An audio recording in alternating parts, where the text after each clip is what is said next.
And good evening, everyone. Welcome on ESS, Empire State Sports, and the Wise Guy Sports Talk Show. Your host tonight, Joey Riom, Dave Barlett, myself, Pete Golsa, and our very special guest from St. Lawrence University, women's soccer head coach, Sinead McSharry. Coach, welcome to the program. Thank you. Thank you guys for having me. I'm excited. This is we've had quite the trail here to come to finally get you on here. There's been so many cancellations and stuff, but we are so happy to have you aboard finally. Is this third time's a charm, or are we beyond that? I think fourth time. We'd be on third. Yeah. I think she was originally scheduled in 2017. Probably. Go ahead, Joe. Yeah. Well, Sinead, awesome that we finally get this going and get to see you. Got a lot of stuff to talk about because I'm sure there's some people that don't realize you got some connections to our locality here in Brazier Falls. And but I guess where I want to start is, did you get a chance to watch any of the Open this weekend back in the homeland? I did not. I've been on the road recruiting this past week, but my youngest sister, I'm the eldest of three, her boyfriend Daniel is actually at the Open. So he had a couple very close snapshots of Rory up close and personal, but I have no idea who's in the lead. We've been trying to watch it today, but so no, I know nothing about. Maybe I think Mariana mentioned someone was in the lead earlier today, and it definitely wasn't Rory. So maybe Daniel caught snapshots of Rory picking balls out of the water or at the pub. I'm not sure which, but they both sound equally fun. Well, not a spoiler alert for you, but Colin Morikawa won. So. Oh, cool! Yeah, that's who Mariana said was in the lead. Okay. Yeah.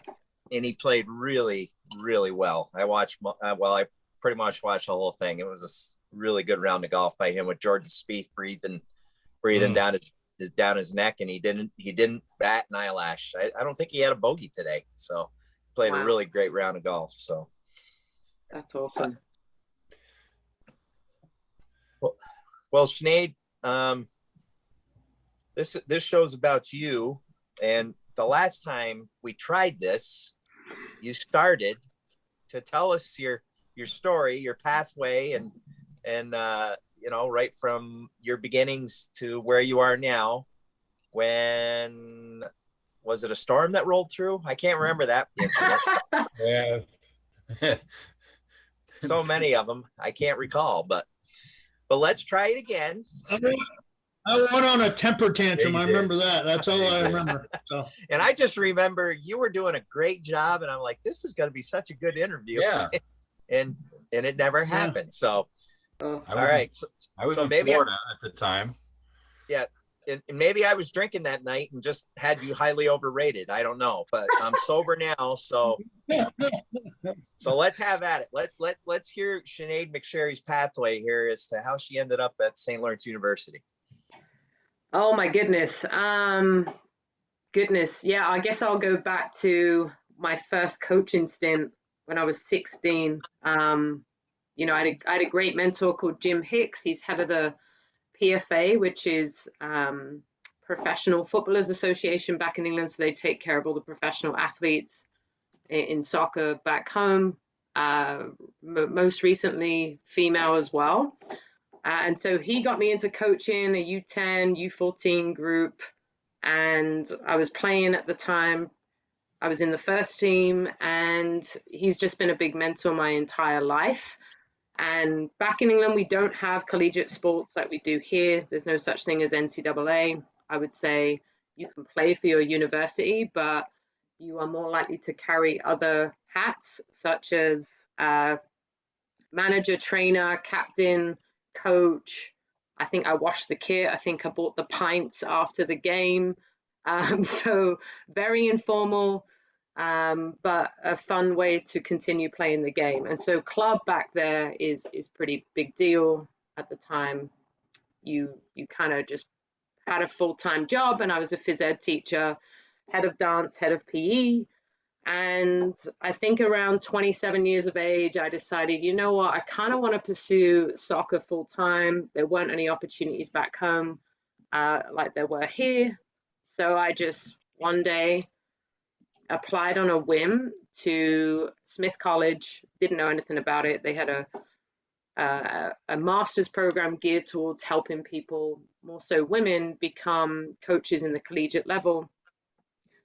I applied from through a friend that had told me about it on a coaching course, and I got in somehow to this really prestigious school that I knew nothing about on a full scholarship, because I had no idea the cost of school in the United States, which is still amazing to think about today.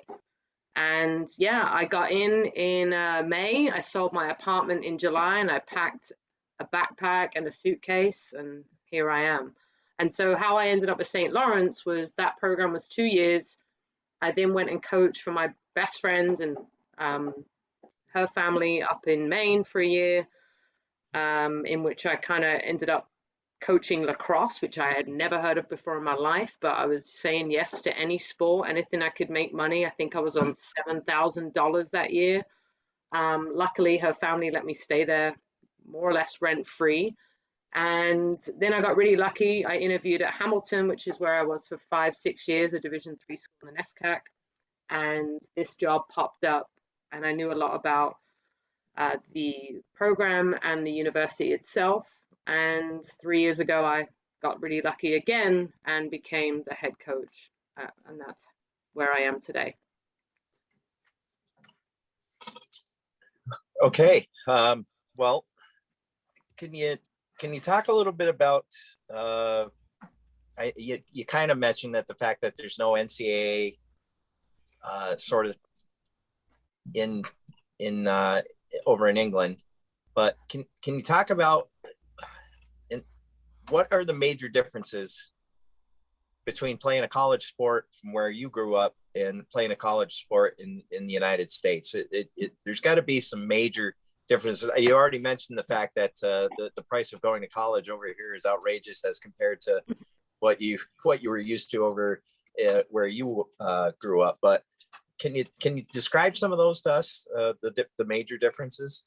Yeah, sure. I mean, college back home, first of all, we only go to college for 3 years. We graduate high school at 16. And then you can either go straight to university, is what we call it, or you can go to kind of a community college in between, which is a similar system to here, but you specialize really early on. So I graduated from high school with the usual breadth of curriculum, religion through chemistry, through music, through geography. And then I went to college at 16 for 2 years to specialize in sports science. And that is designed to prepare you for a 3-year university degree in sports science. So there's no such thing. I mean, I could be wrong now, but there's no such thing as liberal arts back home. I mean, you are either, at one point I thought I wanted to be a plumber and I wasn't even going to go to school. I was going to go to trade school, which is completely different. And you earn like your certificates all the way up, but you more or less get paid from the get-go, but it's pretty low entry. So from a curriculum academic standpoint, there's a steep learning curve right from the get-go. And then I stayed on for an extra year to get my teaching certificate. So I technically went through a master's program, but I was, teaching in that year, specialized in physical education, which from the sports science realm is a typical graduate graduation from, normally if you're going to sports science, you're either teaching or you're going into analysis or something else. But in terms of playing, I mean, super recreational, super club-based, kind of a free-for-all, compared to, I would say, the collegiate system here is similar to the club, semi-professional and professional realm back home.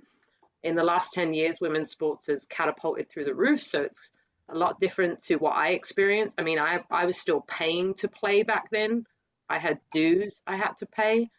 And the professional, the way in which we were able to deem ourselves semi-professional or professional in those days was the fact that they started to pay for hotel rooms. So we no longer had to drive 8 hours to Liverpool the night before and pay it for ourselves. It finally got covered by the club, and the transportation was free.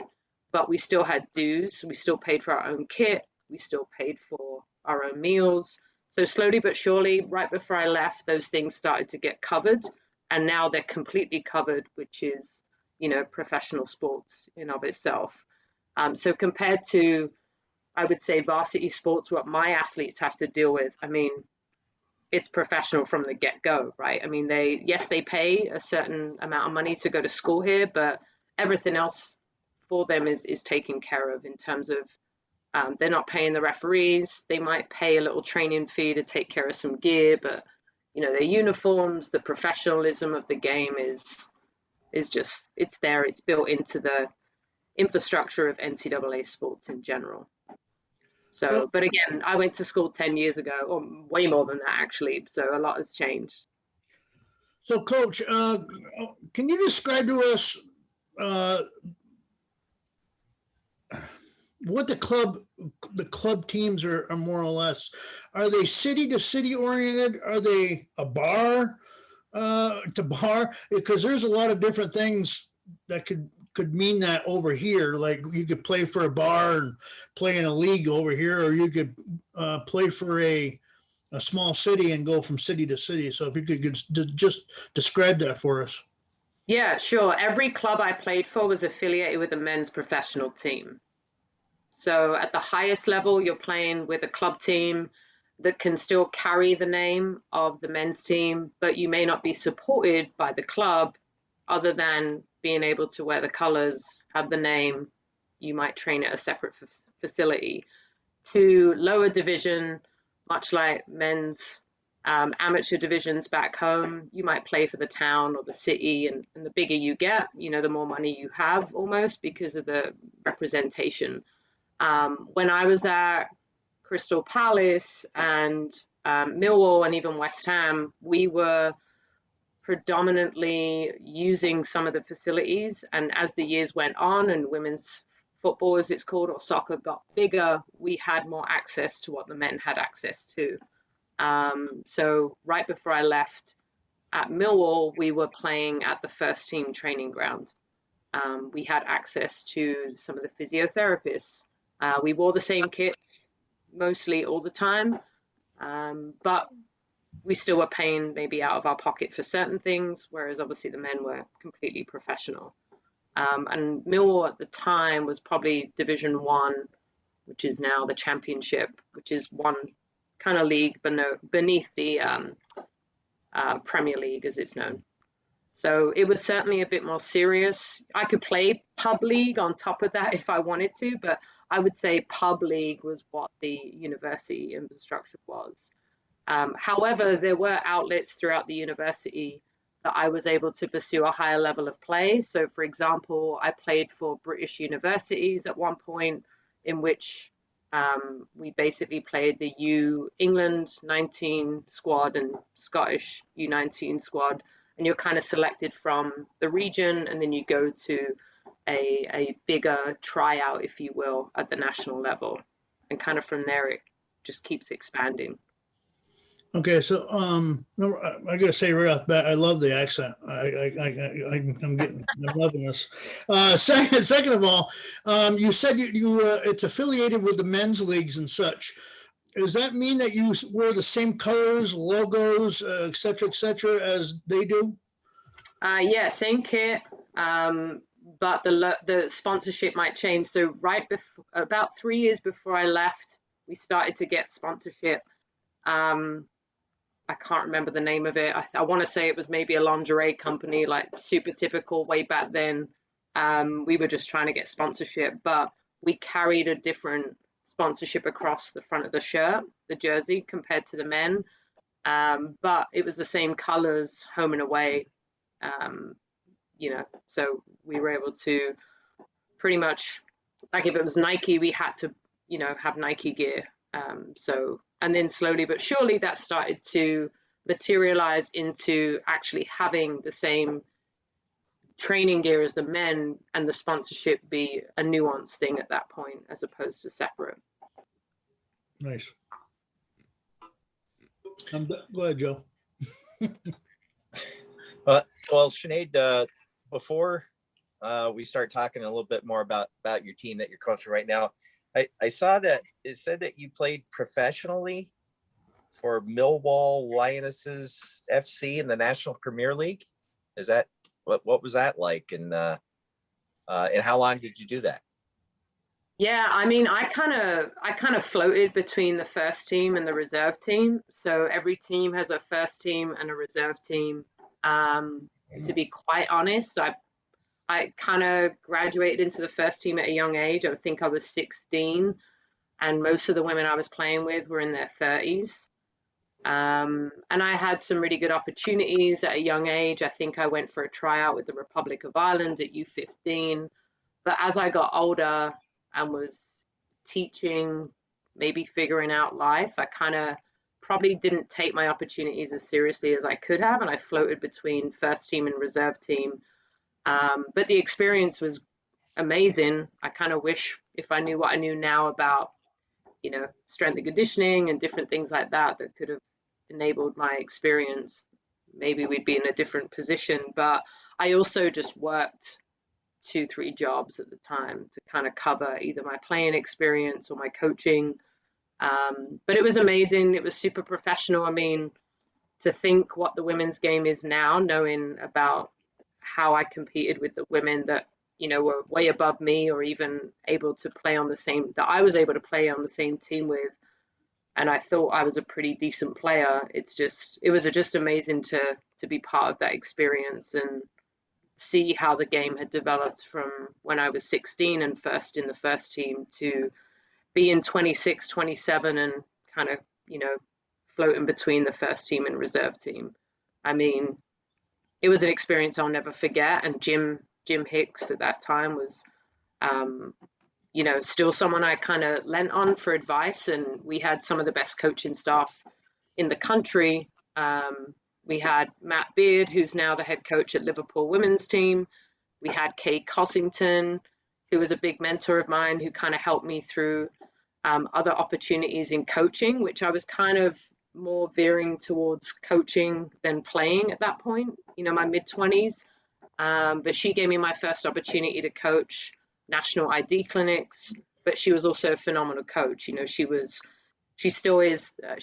the current England technical director and still working with the national team. So the experience from a coach right now, having been a part of a team that had good coaches, is probably why I wanted to go into coaching, was just seeing the impact that those coaches had on the teams. Was probably how I, was able to take from it the best pieces. So now we take all that experience and we come over here and talk a little bit about how, I guess, number one, how COVID has impacted your program over the last year and a half to 2 years, and then what are you looking forward to in the fall? We're back to normal, I assume, and at least for this upcoming season, and I know you're on the recruiting trail right now, so talk a little bit about of where you've been with your present team and where you're going. Yeah, I mean, the team has responded fantastic. To be honest, we have 2 first-year groups, one coming in, one last year, but every team has that. There's nothing that we're maybe going through that no other team isn't going through, good or bad. So I think everyone's excited for the upcoming fall. Everything is supposed to be normal, right? But apparently there's this new variant. I mean, I don't really watch the news. I can't keep up, but I'm hoping and hearing that everything's going to be normal for the upcoming season. We have our toughest schedule on paper. We graduated a phenomenal class of 10 young women who were impactful on the field and off the field, but I think we have great seniors and leadership moving forward. But we will be a little bit young. We have fresh new goalkeepers, a fresh back line, and I'm always someone that likes to start from the back moving forward. yes, we can score goals, but if, defense wins championships, as they say. So we're going to be pretty young in the back, and that's going to be our focus, is almost, I wouldn't call it rebuilding, but I think everyone's kind of in a rebuild phase because they just don't know the current first years that they have. We haven't been able to evaluate those. I'm hoping to evaluate them as early as possible, including the 9 young women that we're bringing in addition to the 6 we brought in last year, because that is going to have to impact who I need to bring in for this upcoming following year. And with our recruiting process, we are earlier. We're normally on the early side because of the competitive nature of the Liberty League. But I'm hoping I'll delay it if I need to be, just to make sure we get the right people, but also the right personnel to help, the playing aspect of where we're going. So I think COVID has impacted everybody as much as it has impacted other people. I didn't get an opportunity to really work with them, even though we got to train a ton last fall, because my dad passed away, so I had to go back home. And, that was a difficult 6 weeks for everybody, I'm sure, but they also responded really well to the coaching staff, and I trusted them. And, at the end of the day, they still got to do what they needed to do, and they got to be outside, and they got to be a part of the sport that they love. And the seniors at that point were still really bought in, knowing that they, lost their senior season, which was the saddest part about it all. So during this whole COVID thing, you're bringing in 15 new players. Over the 2 years, that to me, that's pretty good. How does that stack up with other schools in the Liberty League, or do you know? I know a little bit. We don't have a graduate program per se at St. Lawrence. We don't have graduate school. We have graduate assistants, so they're the bulk of who participates in any type of graduate academic programming. But yeah, I know a couple schools in and out of conference that we typically play that have 45 people showing up at preseason, and we just have the regular 28, 30. And, they're going to cut from there and figure out their team. And they have maybe 12 first years coming in every year. And it's just a mentality that I don't think is super helpful or healthy, but maybe once in a while a program needs to do that. So in comparison, we don't have seniors coming back as much as I probably would have loved to have all of them come back for who they are as people, and then, a few of them because of the impact that they could have had on the field. But we're starting from, we don't have much experience coming back, but we also don't have to worry about the fact that we have too many numbers coming back, which also impacts, the other piece of the emotional toil that can carry when your team is really big and everybody's already trying to prove themselves. So I guess I'm counting myself lucky from that aspect, and I'm okay starting from scratch. That's just life, and so be it. So you'll have a pretty young team then overall. Yeah, we will, but we have a new assistant coach as well, but I look at it as an opportunity from wherever, above, whomever, as a way that I can be a better coach based on some mistakes I made as a first year head coach, and be like, okay, I don't know if half the team remembers any of our style of play or any of our work on our team and culture. And if they don't, that's fine. And if they do, great. But I also get an opportunity to cement some things that I've been working on too as a coach, both professionally and personally. So I'm taking this as as an opportunity to really figure out, which is what I've been doing over this past year, about what I want this team and program to look like. Because, coming into a program, you kind of have an idea of what you're getting yourself into, but you really don't know until 2-3 years into it who you can recruit, what the identity of the program is, what the identity of the school is, and how the administration and the management above that impacts everything that you're doing. So I'm kind of looking at this as I've struck gold, despite whatever the results might be, I think that we have an opportunity to really solidify our identity, and I'm excited about that. And really build for the future of your program. I mean, you've got the building blocks to go forward and build your program the way you want it to be. Yeah, 100%. And yeah, and we've got some great results on paper, and I think that's probably the funniest thing about American culture to back home. Like, I could not tell you how many goals or assists I ever had in my life, or how many shutouts. I don't even know our current program's own record. Like, I literally keep like a sticky note on my monitor, because I recruit my ask, and I'm like, well, shit, I don't want to make us sound bad, but I think we had maybe 10 wins. When I look at the sticky note, it's like 22 or something. But I don't keep track of that crap. Like, it's just it's ego if you're thinking you're going to be as good as you were before, and it's stupid to think the future is going to be just as good as that. So I just try to stay very present, and I don't know what our record is, and I don't care what it is.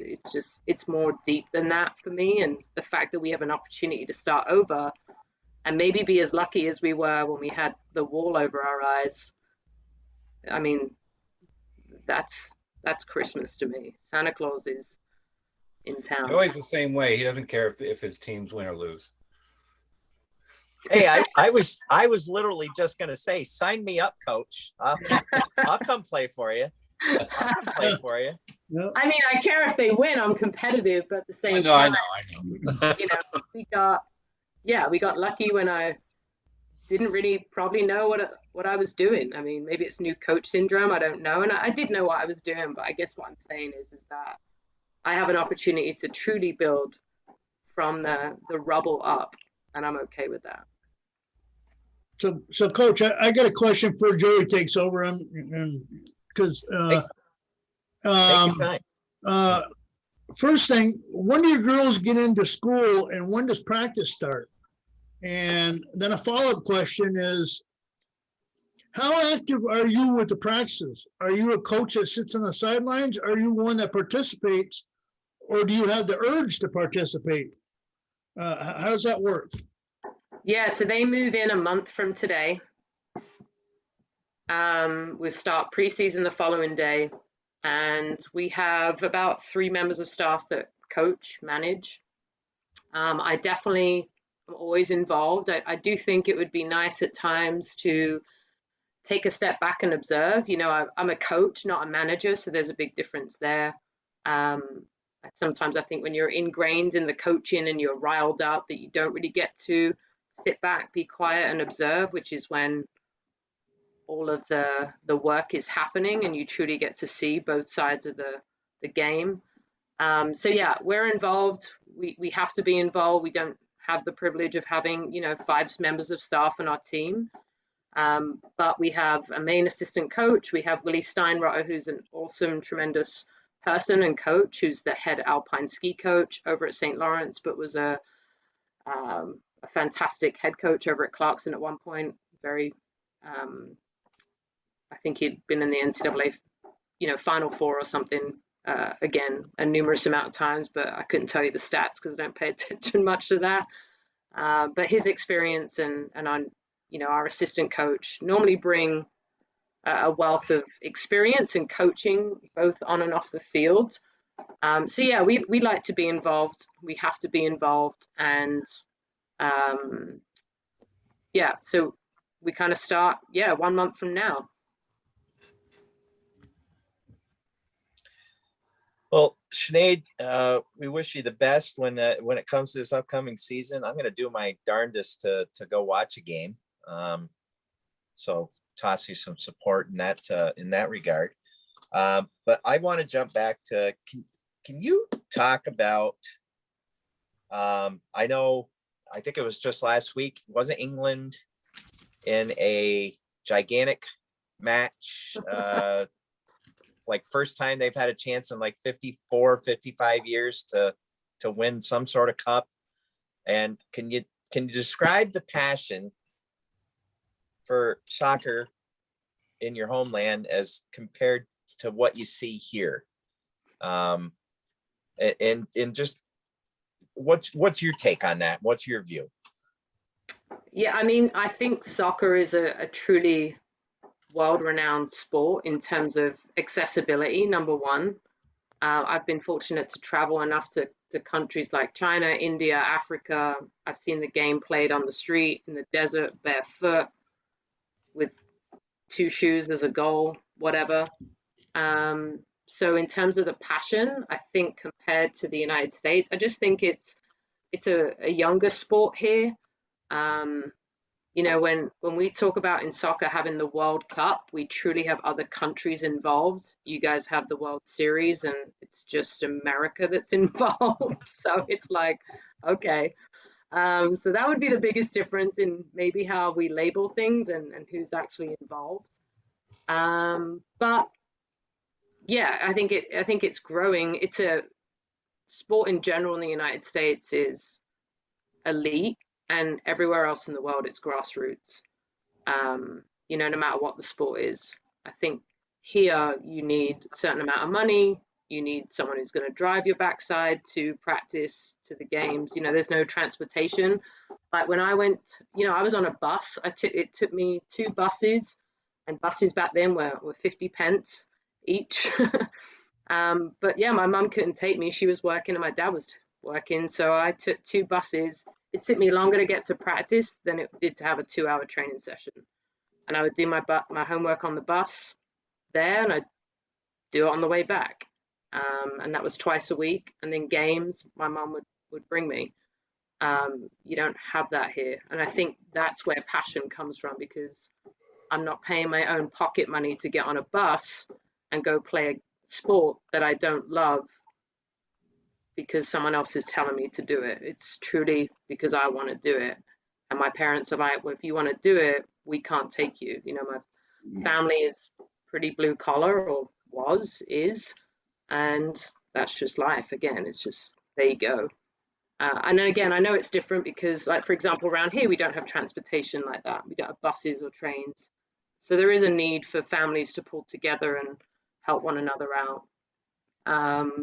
And yeah, I mean, the Euros is, I guess the good and bad thing about passion is you probably saw an example of that with the fans of England. You know, they're super passionate, but they're also your own worst enemy. The media is the same. I think people just think it's bad in America. It's bad everywhere. I mean, there's a great book. I'm going to really butcher it. I think it's called Soccer Owns the World, or Soccernomics. One of them is just about the hooliganism that exists in soccer in Europe. And it's bad. I mean, when you're winning, your team, your fans love you, but when you're losing, you'd be lucky not to have your family threatened, racial abuse, sexual abuse. And I don't think I've seen it that bad here. So that would be one up America. I don't know, you know, it's quite bad when it's bad. And I'm not surprised by everything I saw recently. And if they were winning, everyone loves you. And if you're losing, yeah, lock your back door and double bolt it. Wow. Yeah. Well, same thing here in Brazier. Things go wrong. I lose a tough one to Bruston. I got to lock the back door and double bolt. So. Well, Sinead, I got to ask because I know I was there when you visited there, but one of our big a couple of our big talking points. We'll talk about the second one in a minute, but I was there when your first appearance at the Riverview a couple weeks back. What an honor it was to be there with somebody who lives the pub life over in England, coming into the Riverview and giving that eyeball look of, wow, this is pretty. You liked it. Let's put it that way. I did. I love it. I loved it. It was great. Small town America at its finest. I loved it. Well, and the other spot is obviously Meadowbrook. So I know you've played some golf there. Seems like we talk about Meadowbrook a lot. I know you're close with the Locke family, and talk about that a little bit. Mickey seems to has seemed to tell me that you can. I don't want this coming out wrong, because gosh knows you get your athletes could be watching this, but you like a Manhattan or two is what I'm. Yeah, I guess I grew up early learning about all the Manhattans. Yeah, him and I exchange everywhere I go. I grab a 4-pack of IPA for Mickey Lock. If it's not that, it's hot sauce. We kind of have some similarities there. So yeah. Oh yeah, he does he likes hot food. That's right. It is, yeah. He likes to make a Manhattan. I think he calls himself the boy, the barback boy. I'm not even sure where the phrase comes from. I need to actually quiz him on that. But yeah, he likes to, the more the merrier that come over. He likes to serve, and I don't know if he grew up in bars. I haven't found that out either, but him and I are very similar in terms of the concoctions we like to make. But he makes a pretty good Manhattan, and I believe he goes to where is it? Maybe once a week, or was pre-COVID, to have a Manhattan with his, is it uncle? Yeah, Donald. Yeah. Yeah, So I don't know if you got the recipe from there, which, I'm all about a Manhattan if I can live past 100. So bring it on. I've been known to make him a Manhattan and run it up to him at the golf course. My Manhattan. That's right. I've heard about this. Yeah. Yes, a little. Actually, you and Mariana came in one time when I was up there, because it was COVID and he was open, but no bars were open. So I bought him up a Manhattan, and you and Mariana came in, and you were getting ready to go out and play golf. But Mickey and I know we can't say this to Uncle Don. The way I make my Manhattan, there's no way Uncle Don would drink it, because number one, there's a cherry in it, and that's not allowed in Uncle Don's Manhattan world, and there's a little bit of sweetness, and it's not Fleischmann's either. It's Oh, I didn't know that. I didn't know that about the cherry. Yeah, I don't get any cherries from Mickey. I think he's too busy trying to pull them out and get them down us. But yeah. Well, awesome. So before we let you go, last thing, and this show will come out after Wednesday, but the Stanley Cup is coming to Brazier Falls, and we talked a little bit off air before we came on. You're planning on coming into town to experience, or at least get your mitts on it to be able to see it. Yes, can't wait. I'm stoked. I'm stoked for Brazier, and sounds like Kiss is bringing it up to Meadowbrook, so he can have Mickey see it. But yeah, I think it's just fantastic for the town. I kind of want to just experience the whole town going wild for it, and I just picture all the little kids that want to dream big, and there's some great athletes that have come out, and great people, even if they're not athletes, I'm sure. But just when I hear about the stories about athletes from a small town like Brazier, I just think what a great way for a big corporation or a big professional sport to give back. And I'm just excited to see the little kid running up to the trophy, and that kind of thing melts my heart and just humbles me to remind myself even just what an opportunity you have to make sport a vehicle for love, community, and just sharing some of that joy, because we all know that those joys don't come very often.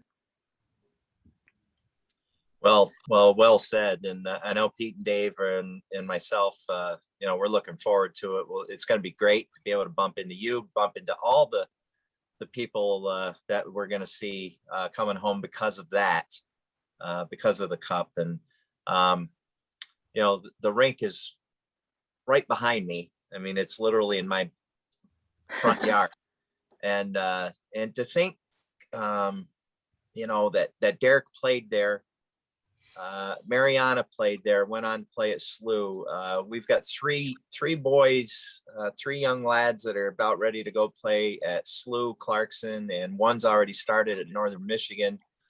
It's just amazing that this rink has churned out this kind of talent.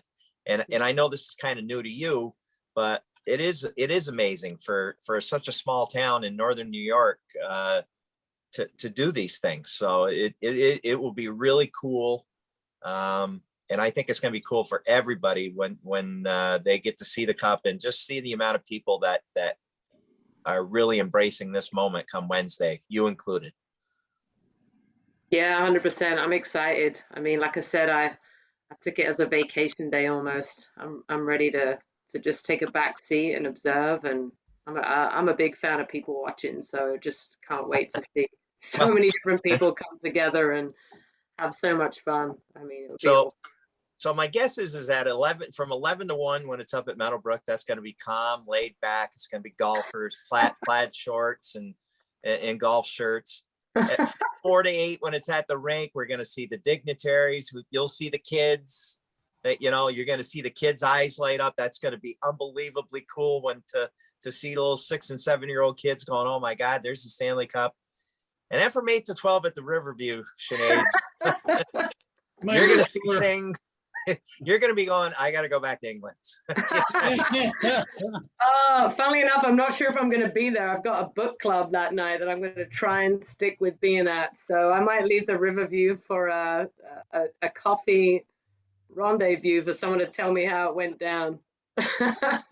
All right. Well, if you don't make the Riverview, we'll make sure to get the stories out to you. That's for sure. Yeah. So Can't wait. Well, and make sure you stop by and see us when either at the arena or at the golf course. But that's a small setting. So, but we're Yeah, going to you be bet. Absolutely. Yeah, I will for sure. awesome. We'll be at both. Excellent. Well, I won't miss you guys, and thanks so much for your time. Glad we can make it work. Finally. Yeah. Appreciate everything you're doing out there for the community and everyone. Thanks a lot, Coach. Such an honor to talk to you. And like you said, finally, after all this delay, we finally got you on. And a true honor. And we wish you nothing but the best at SLU. And we hope to see you in Brazier. Thanks, guys. You too. Take care. That's going to be it for tonight here on ESS Empire State Sports and the Wise Guy Sports Talk Show. For Joey Reno, Dave Bartlett, and myself, Pete Gosel, on our very special guest, Coach Sinead McSharry. Good night, everybody, and stay safe. Good night, everyone.